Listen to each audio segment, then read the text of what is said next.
A little bit. But listen, we've been in it for, this is week 4, part 4, and it's the final part, all right? This is it. No more after this. And what the big idea that we've been talking about in this series is this idea that God has kind of commanded Christians and given all of us an area of influence, something that God calls us to be people who are of influence, to be people who are an agent of change in our community, to compel and convince people of the truth and of the gospel. And it's something that God has gifted every single one of us with, that opportunity. And it looks a lot different for every single one of us. And that's kind of what we've been trying to hone in on. Like, what is it that influences me? And then how do I use that to go out and influence other people for the gospel? So in week 1, we talked about this idea that we're all influenced by something. And most often, we're influenced by things negatively. Like, things don't always go really well whenever we are being influenced by them. Like the things that we watch, the things that we listen to, the people that we hang around. We're influenced by them. And I said, hey, we have to be careful what we allow to influence us, because the way that we will go out and influence other people is directly related to how we are being influenced. In week 2, we talked about, hey, I'm not telling you to cut off social media and to not watch anything on Netflix and to isolate yourself from everybody because they're all bad influences for you. I said, hey, listen, Judas was under the teaching of Jesus, but he didn't let it change his life. And I think that there are things in our world, even things like social media, the things that we watch, the podcasts we listen to, the people we hang around, that can actually be good influences for us. And we said, hey, let's redeem those things. Let's learn how to let social media influence us for good instead of for evil. Let's learn how to pick good music and good podcasts to listen to and pick the right TV shows and the right movies to watch. Watch them with a critical eye, to be around people but not let them bring us down, instead to bring Jesus into the conversation, to redeem those negative influences. Last week, week 3, we talked about how God has gifted and entrusted each of you with a platform. All right, now immediately when I say that, you're like, yeah, Instagram. But that's not exactly it all the time. God has gifted you a unique placement into your family. God has entrusted you with a spot on a sports team or a club. God has given you those 4 guys that you stream games with every single week. All of those are a platform for you. And so it's, how do I use that platform to influence people for the gospel? How do I use what God has gifted me with to influence people in the way that he has called me and commanded me to do? Listen, tonight we're going to continue that change. We remember week 1 and week 2 was all about how am I being influenced, and then we shifted to how am I being an influencer. And we're going to continue that being an influencer part tonight as we finish out the series, and I'm excited about it. I'm excited about something else that happened this year. I don't know if you guys know this, but I celebrated a big anniversary this year. I celebrated 10 years of marriage.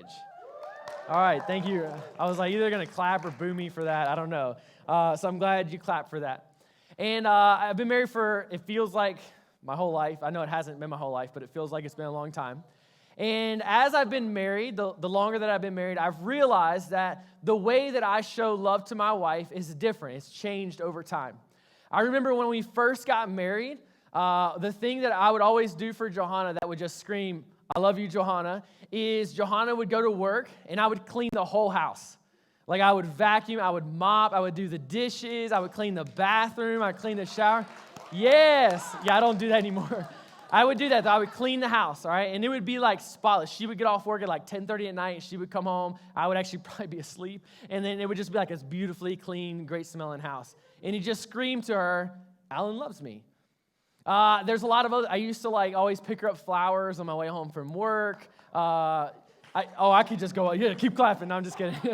Yeah, I used to do all kinds of things to show Johanna that I love her. As we've had kids, you guys have seen my kids around a lot now. One of the things that I do now to show my wife that I love her is when it comes time for bed, there are nights where I'll say, hey, Johanna, you stay here. I'm going to go put the kids to bed. Make some hot chocolate, go sit in the hot tub, whatever. Do your thing for the next 30 minutes. Like, I'll take care of the kids. I'll get them, brush their teeth and get their pajamas on. And that's, that, like, obviously, when we first got married and we didn't have kids, that's not a way to show my wife that I love her.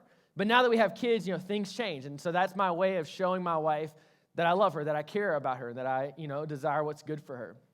In the Bible, Jesus gives us a command. He tells us, this is how I'll know if you love me.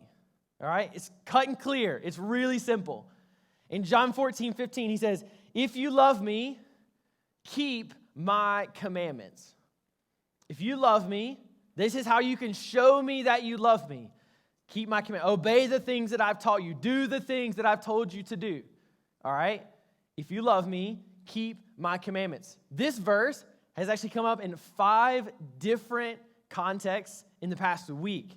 This actually wasn't in my plan to share with you tonight, but it has come up so much that I feel like God was flicking me on the forehead hey, Alan, idiot, listen to me, all right? I was like, yeah, oh yes, that's right. If I love God, I will keep his commandments. What is the commandment that God has generally given to every Christian believer? The commission that he's given all of us. And it comes from Matthew chapter 28. It says this, and Jesus came and said to them, all authority in heaven and on earth has been given to me. Go therefore and make what? Disciples of all nations. Baptize them in the name of the Father and of the Son and the Holy Spirit. Teach them to observe all that I have commanded you. And behold, I am with you always to the end of the age. Jesus has commanded his disciples and in turn commanded the church to go on this commission with him. This idea, this co-mission, this mission that God's given the church, and we get to join along in that mission to go and to make disciples. That is the charge and the command he's given us. And Jesus says, if you love me, you will obey the things that I've told you to do. You will keep my commandments. So he tells us to go and to make disciples.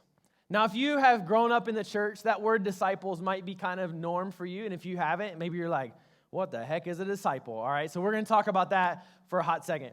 A disciple. So these were Jesus's followers, the people that lived with Jesus and followed him on earth and watched him do his thing. And now Jesus is saying, hey, you watched me do this. Now I want you to go out and do the same thing that I've been teaching you how to do. And now we see this model for the church. So what is a disciple? A disciple is someone who has a mentor or a teacher or an influencer for the sake of the series. I mean, that's really what it is. The disciples called Jesus rabbi, which means teacher, influencer, mentor. That's what they called Jesus, and that's what Jesus was constantly doing for them, teaching them and influencing them and showing them, hey, this is how you live life. This is what you do in this scenario. This is how you get to know more about God. This is who God is. These are the important things in life.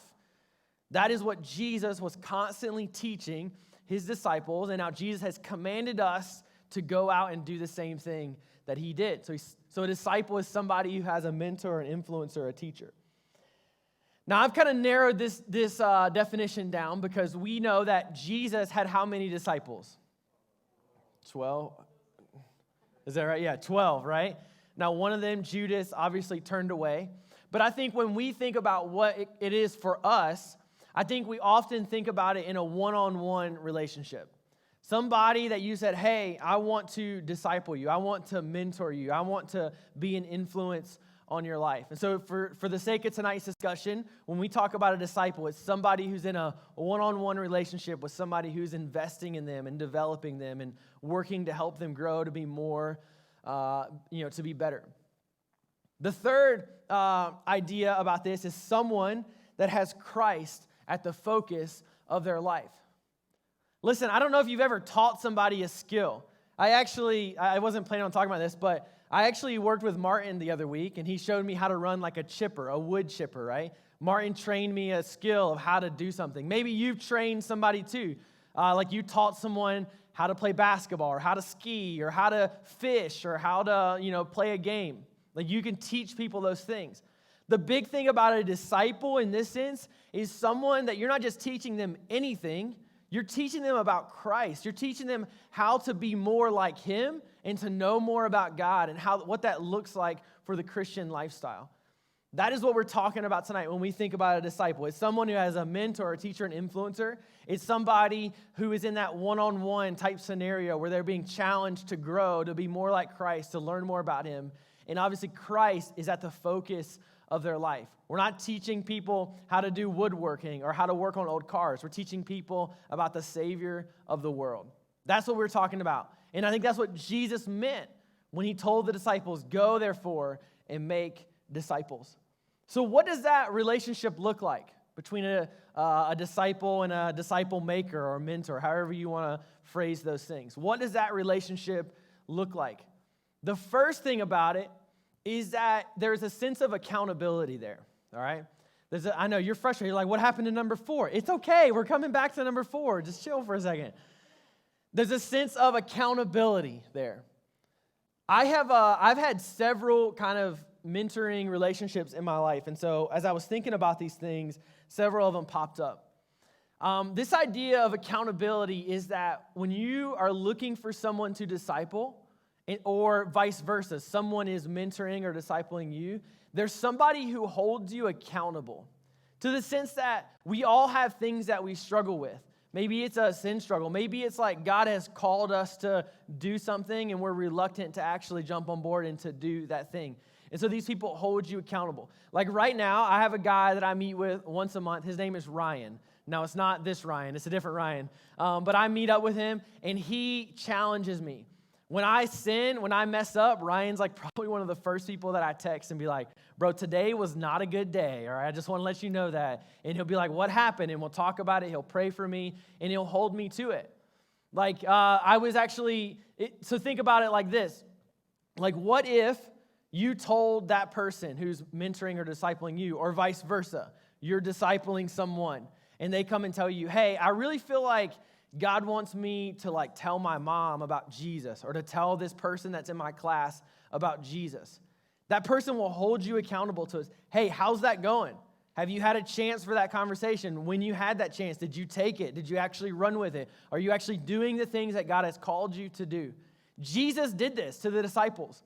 He held them accountable, and when they would do something and they would mess up, Jesus would say, hey, that's not the right way to do that. You should do that differently, right? This is what Jesus did for the disciples. It's what he's calling us to do today. To hold people accountable to some standard that God has given them or to some calling that God has shown them. And the other idea about these relationships is that you pursue holiness. I remember, this has been about 6 or 7 years ago. There are 2 guys who I still have pretty close contact with today. Their name is also Ryan, not this Ryan, and Jacob. I know there's a lot of Ryans in my life, right? Ryan and Jacob. They're like my boys. I would literally let them live with me if I could, but they don't want to live in Ohio because it's Ohio. And I'm sorry. And I've mentored them for a long time, and they often still call me for advice. And I remember sitting with them. I met them when they were 8th graders. None of you are 8th graders. You're obviously all freshmen and up. But I met them when they were in 8th grade, and I went to them and said, hey, can I mentor you? Can I really invest in you and to see you grow in your faith? Could we meet up once a week and talk about things that maybe you're struggling with or things that you want to learn? And I just asked them, what do you think is your biggest struggle in your Christian faith right now? What's the thing that you struggle with the most? And they told me, and I said, hey, we're going to read through this book together. I think it'll help you in that area. And the whole point of that relationship was not so that I could be best friends with Ryan and Jacob. The whole point of the relationship was to say, hey, this is who Jesus is, this is who God is, and this is how we respond to that. This is maybe a standard of holiness that he's called us to. This is how we become more and more like him. That's the whole point. So when we're going and we're making disciples, as Christ has commanded us to do, we're holding people accountable. We're also teaching them more about Jesus, more about God. There's also a third level to this, and it's the idea of reproduction. Just as Jesus lived with his disciples for a few years, he also said, peace out, homies. I'll be back later. You guys better do some work until I get back, all right? In the same way, when we look at people in our life, like that person that you know just came to faith, or maybe someone in your family, someone on your sports team, someone that you barely know, when we look at those people and say, hey, I really want to I think God's calling me to invest in them, to develop them, to really mentor them. When we think about those people, it shouldn't be something that we say, hey, this is a lifelong type thing that I'm going to meet up with them every week. I'm going to hold them accountable. I'm going to teach them about the Bible. This is something that I plan on doing for the rest of my life. Jesus said, hey, give me a few years with 12 guys and I'll change the world. And look, we're learning about them today. I think the same thing is true for us, that we might need to put kind of a time limit on these things. And we're going to talk about some more practical things in a minute. But the idea is that you teach someone how to tell other people about Jesus, and then you say, peace out, go tell people about Jesus. I'm going to find somebody else to disciple and to mentor now. That's the whole point, and that's the model that Jesus has given us. It's the command for the church. So we talked about what is a disciple. Now we talked about what does that relationship between a disciple and an influencer, mentor, whatever, looks like. But let's look back at that phrase. It says, go, therefore, and make disciples. To go and to make disciples. I've heard this talked about, I've heard this talked about by this phrase. As you are going, make disciples. Like when we think about, like if I needed something from the grocery store, I would say, Henry, go get me some milk from the grocery store. And then Henry would go and get some milk. And we think of that as like one idea. The idea is that Henry goes to the grocery store, he gets milk, and then he comes back, and that's it. Or if I said, hey, go grab me a pen from the tech booth. Hey, go get some gas in the car. It's one thing, we go, and we're done. But when we look at this verse from Matthew 28, the commission that God has given us, that Christ has given the church, it's this idea that as we are going, this never-ending idea of going. You go tons of places every day. You go to school, you go to track practice, you go hang out with your friends, you go online, you go home, you go to your family, you go out to eat. As you are going, make disciples. As you are at school, make disciples. As you're at track practice or whatever sports practice, make disciples. As you're gaming with the boys, make disciples. As you're at dinner with your family, make disciples. All the time, everywhere, in every circumstance, make disciples. As you are going, do it. Don't wait. Don't say, hey, well, you know what, Alan, I'm just in high school. Let me wait until I get out of college. Like when I get a job and I'm in like the workplace, I'll have some people that I work with. That's when I'll make disciples. Hey, Alan, maybe let me graduate and I'll come back and I'll serve with middle schoolers on midweek on Wednesday nights. Yeah, that's when I'll make disciples. That's when I can like pick somebody to invest in. That's not the call that Jesus has given his church. Jesus says, you're a Christian, you're a Christ follower, you're learning about God, you're learning about Christ. Now go and make disciples on your own right now. Why are you waiting around to earn some status of influence when you have that platform now to go and to invest and to develop and to grow people to be more like Christ? As you are going right now, make disciples in all that you do. One of the ways that I feel like this was ingrained and implanted in me at a really young age was my youth pastor growing up. His name was Jeremy. A really embarrassing photo for you. All right. Does anybody know which one I am? No, not yellow shirt. Not red shirt. Oh my gosh. Yeah. Left with all the bracelets on my arm over here with the fat shoes and the Goodwill pants. That's me. All right, so that's me left, the farthest to the left, except for the old guy whose name is Jeremy, all right, with the bleached blonde tipped hair, okay? So that's me in high school. This was some kids from my youth group. I actually just pulled this picture off Facebook today. I was kind of scrolling, and I just looked for pictures of me and Jeremy both in it, and this is the one that came up. Jeremy taught me something when I was really young. I was a freshman in high school. He taught me this idea, and it's a phrase that stuck with me. It's never left me. I've always thought about it. He said, at every point I know I'm going to paraphrase. I can't quote it, but at every point in life, you should be pouring into someone else, and someone else should be pouring into you. It's this idea that no matter where we are and what stage of life we're in, there should be somebody who's more spiritually mature that is pouring into us, and we should also then be pouring into someone who is younger in the faith than us, who hasn't developed a relationship with Christ as much as we have. At every point in life, no matter where you are, what circumstance you're in, that should be the scenario that we see. That we're learning from someone, and then we're taking that and we're teaching it to someone else. Now, he always used this phrase, pouring out, pouring out. I like to use maybe the phrase develop. So at every point in life, you should be developing someone else, and someone else should be developing you. For the sake of the series, we could say influence. At every point in life, somebody should be influencing you, and you should also, in turn, be influencing and developing someone else. It's just the model that Christ has given us that we ought to do. It is something He has commanded us, and if we love Him, we will keep His commandments. I remember Jeremy spending just time investing and developing me all throughout high school. But I also remember when I went to Jeremy and I was the one who asked him, will you mentor me? I remember sitting in his living room late one night. I was a wreck. It was like 11:30 at night, and I called Jeremy, hey, bro, can I come over to your house and talk? And I went over to his house, and I'm sitting in his living room. I'm half crying. And I was like, dude, I really need somebody to like really invest in me and to mentor me and to hold me accountable and to really help me grow. And Jeremy was like, yes, I will do that. But the reality is that I was the one who had to initiate it.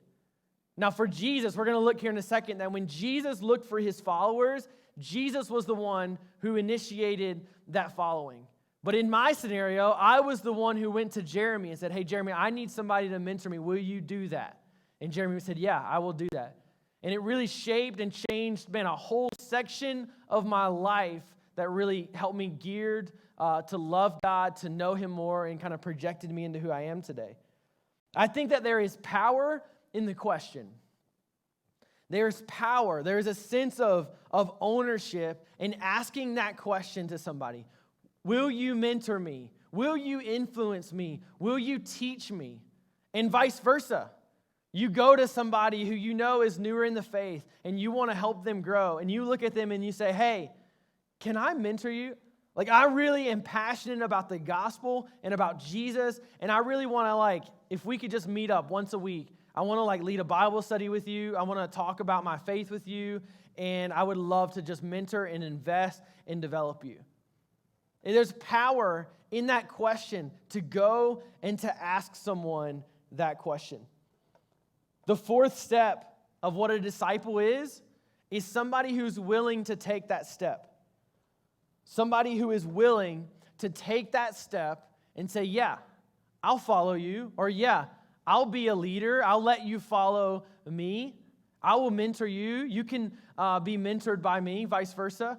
Somebody who's willing to take that step. Look at what Jesus said in Matthew chapter 4, verses 18 through 20. It says, while walking by the Sea of Galilee, as he was going, just kind of hanging out by the Sea of Galilee, he saw two brothers, Simon, which we know as Peter, and Andrew, his brother, casting a net into the sea, for they were fishermen. And he said to them, follow me, and I will make you fishers of men. Immediately they left their nets and followed him. We see this account of the story a few times in the Gospels, but this is really Jesus calling his first disciples.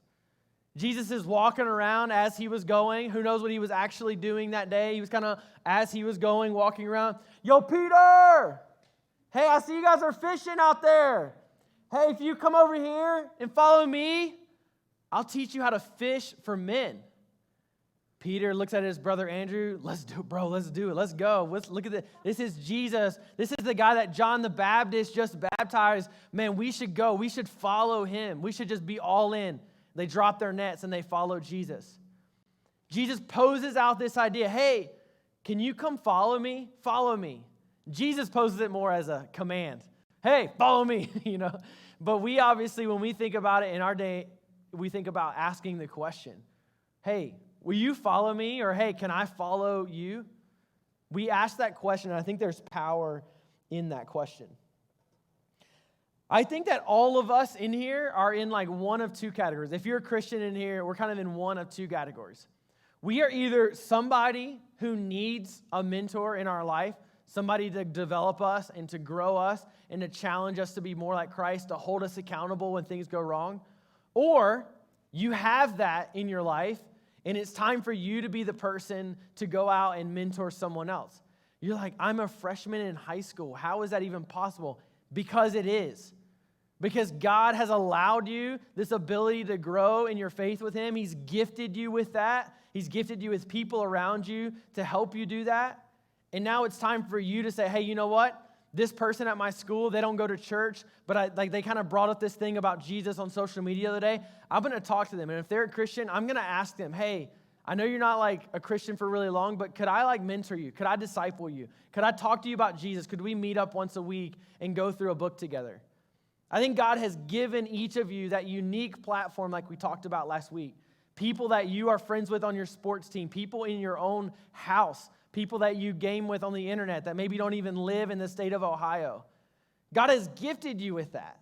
And when we use that platform for Christ and we dive into that, I think God will honor that. Even if you feel like, man, I have no idea what I'm doing. How would I even begin to do that? I think God will gift you even with the ability to teach someone about Him. I think it's a matter of, man, are we at number 4? Are we somebody who's willing to do that, to willing to step out and to actually follow through? As I was writing the talk, I thought about like this idea of like, so what? Like I can teach you guys this, and you guys are like, Alan, you're an idiot. I don't really care what you say. And I know some of you actually might be thinking that right now. It's fine. It's fine. I'll just cry at home. It's fine. But some of you might be like, I don't know. Like you might be on the fence of like, so what? I could do what Alan says I'm going to do, or I could not. And like things aren't really any different. So I thought about this. What if 15 of you in this room, I think we have about 45 people in the room tonight. What if 15 of you, a third of you said, you know what? What Alan says is actually important. I actually do love God, and so I'm actually going to obey His commandments, and I want to do this. I want to, for a season, find somebody and invest in them and to develop them, to hold them accountable, to teach them about who God is, and ultimately teach them how to do the same thing for someone else. 15 of you, just 15 of you. I realize that the youngest person we have in here is somebody who's about to finish their freshman year, all right? About to finish their freshman year. And so I thought, man, there are seasons in life. There's the summer, there's the fall, and there is the spring. And if you said each season, I'm just going to pick one person for each season. I'm going to find one person for the summer. I'm going to hold them accountable. I'm going to teach them, and also I'm going to teach them how to do what I'm doing right now. And if at the end of that season, you and your one person both did the same thing again for the fall, and did the same thing again for the spring, and did the same thing again the summer after your 10th grade year. By the time you graduate high school, I did the math, Evan helped me. By the time you finish the summer after your senior year, there would be 15,000 people in this community that know God and love Him. We went from 15, I don't know, what is that? 15, I'm reading it backwards, to 15,000 people by saying, you know what, I'm going to take one person every season, invest in them, develop them, teach them about God, and teach them how to do the same thing. If you double every season, every summer, there's twice as many, and then at the end of the fall, there's twice as many people. At the end of the spring, literally, that's like a third of the people that live in Stowe, Ohio. Like this community would be wrecked by the gospel. 15,000. How many people go to Stowe High School? Give me some numbers. Almost 3,000? 1,800, all right? Bro, could you just imagine if every person in Stowe High School knew Jesus? Could you even think or imagine that? Now think about 10 times of everyone in Stowe's High School knowing about Jesus. Cuyahoga Falls and Talmadge and Hudson. Could you imagine the power of the influence that God has not gifted me with, God has gifted you with? There is power in the influence and the things that God has entrusted and gifted you with.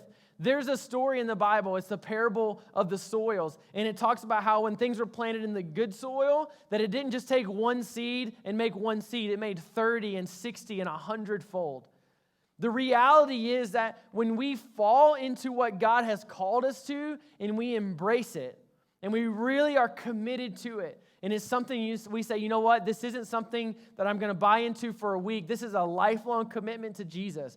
It will change our world. The 12 disciples did it, and I think God is calling each of us to do the same thing that they did. There's power in the influence that God has gifted you with, specifically, intentionally. He's entrusted you, and He's gifted you. The reality is, will we take that seriously? Will we actually use the things that God has gifted us with? Or will we say, you know what? That's a cool idea, bro, but I kind of like doing what I'm doing now. And I think many of us will. But if 15 of you said, you know what? I'm actually going to follow what Alan is talking about. I'm actually going to find just one person. I'm going to invest in them. I'm going to hold them accountable. I'm going to develop them. And also I'm going to teach them how to do the same thing to someone else come fall. This world, this community could be turned upside down for Jesus. And that is just the reality of it.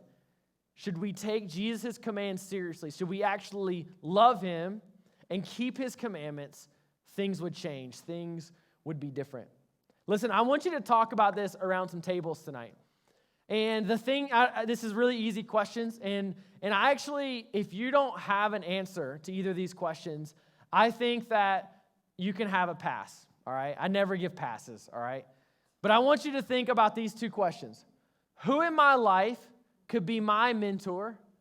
And who in my life could I be a mentor to, that I could teach? So listen, I want you to break out into these tables, 7 or 8 people at each table, and I just want you to talk about these two questions. Who in my life could be my mentor, and who in my life could I be a mentor to? I'm going to give you guys about 7 minutes to work through those questions at our tables.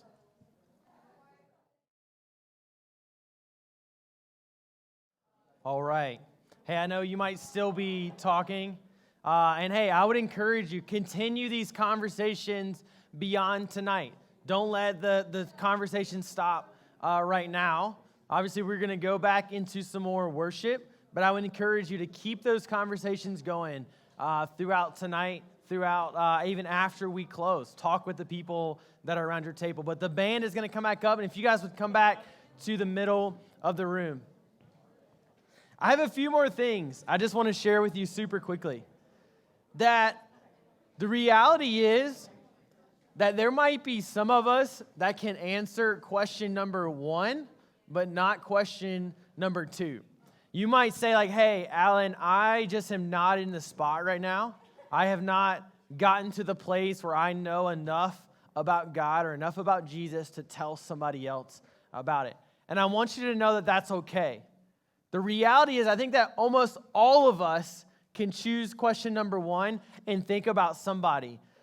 Somebody that's like an adult leader here at our church, somebody that you see on Sunday mornings, or a deacon or an elder or a lady in our church that you're like, you know what?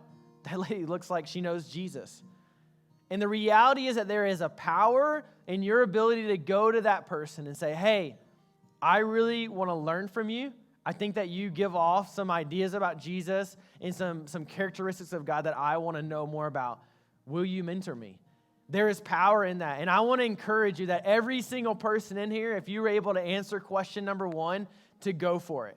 To ask that person, to think about them, and maybe this week pray about it, text them, FaceTime them. Maybe you ask them before you leave the building tonight. To talk to those people and say, hey, I want to learn, I want to grow. Help me do that. Would you do that for me? And I think that they would respond as Jeremy did for me. That he helped me grow, he kept me accountable, and it changed the course of my life. And I want that for you. That is my hope, that you would not only be somebody who is influenced well, but that you would go out, that you would influence the world for Christ. That is my overwhelming hope and goal for your life. Let us worship now the one who influences us the most. Let's do that together.